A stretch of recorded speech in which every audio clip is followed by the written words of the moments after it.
I'm Cleve Gaddis, and welcome to another week of Workman Wisdom. This week, we're talking about how to increase your average sales price.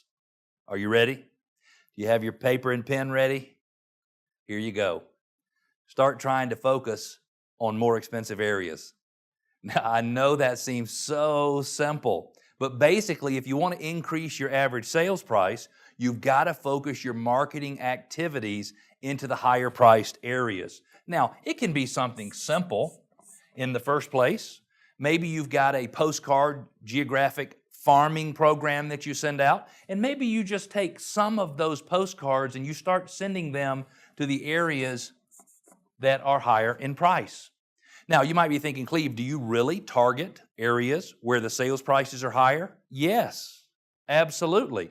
Now, I don't want to avoid working with the average everyday buyer or the average everyday seller. I think everybody out there, whether they're selling a $50,000 house or a $5 million house, they deserve good representation. So my team, we help people all across the board sell houses.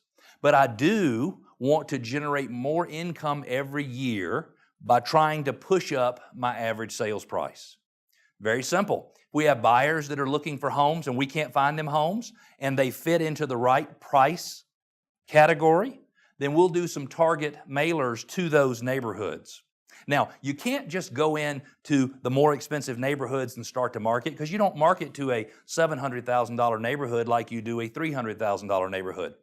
The $700,000 neighborhoods, they get a little classier marketing. It's a little glossier. It has more beautiful people on the marketing. It's just a little fancier, if you will. And you don't want to just start mailing to any old area. You need to analyze the area and understand what the turnover rate is. So for those of you who don't know turnover,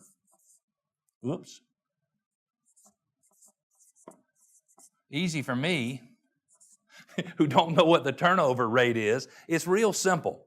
You want to calculate the number of homes in the neighborhood. You also want to understand how many sales in the prior 12 months. And it's very simple. You take the number of sales in the prior 12 months and you divide it into the number of homes in the neighborhood. I happen to be in Metro Atlanta, and the average turnover rate is somewhere between 5 and 12%, which means on the low end, 5% of the homes in a given neighborhood sell or turn over in the period of a year. And in the high end of the market, it'll be about 12%. You're really looking for something, and depending upon your market, in our market, we're looking for something that's in the 7 to 8% range before we start to market to that area. So we're just looking at the average sales price, and I don't just sort of start picking stuff out of the sky. Let's say that my average sales price for last year was $330,000. I don't need to start marketing to $900,000 homes. But what if I started marketing to homes that were $425,000? I already know how to be successful in the $330,000 price range, so learning how to be successful in the $425,000 price range is not really any different. So I'm going to pick the higher price neighborhoods with the largest turnover percentage, and those are the ones I'm going to market to. And then you just got to communicate to them. If you have a buyer that needs to buy a home in the area and you can't find one, mail them a letter.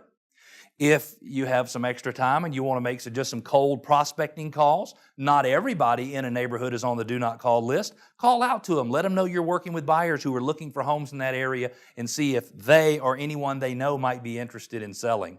Make sure you do maybe some market statistics type mailing on a little bit of a glossy paperwork. Here's all the sales that took place in your neighborhood over the last year, and here's the average sales prices. Here's how long it took for each one of the homes to sell, and then here's the average sales price to list price ratio.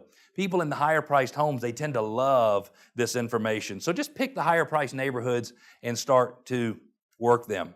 Now, if you're selling a $100,000 house, you might act and look and dress differently than if you're selling $1 million house. Now, I'm not telling you need to get a Mercedes Benz and wear diamonds dripping off your fingers and have a gray bouffant hairdo like realtors of the past. That's not what I'm saying at all. But if you're going to work with classier, more sophisticated, especially from a socioeconomic standpoint, people that might be higher up the food chain, you got to act like you're one of them.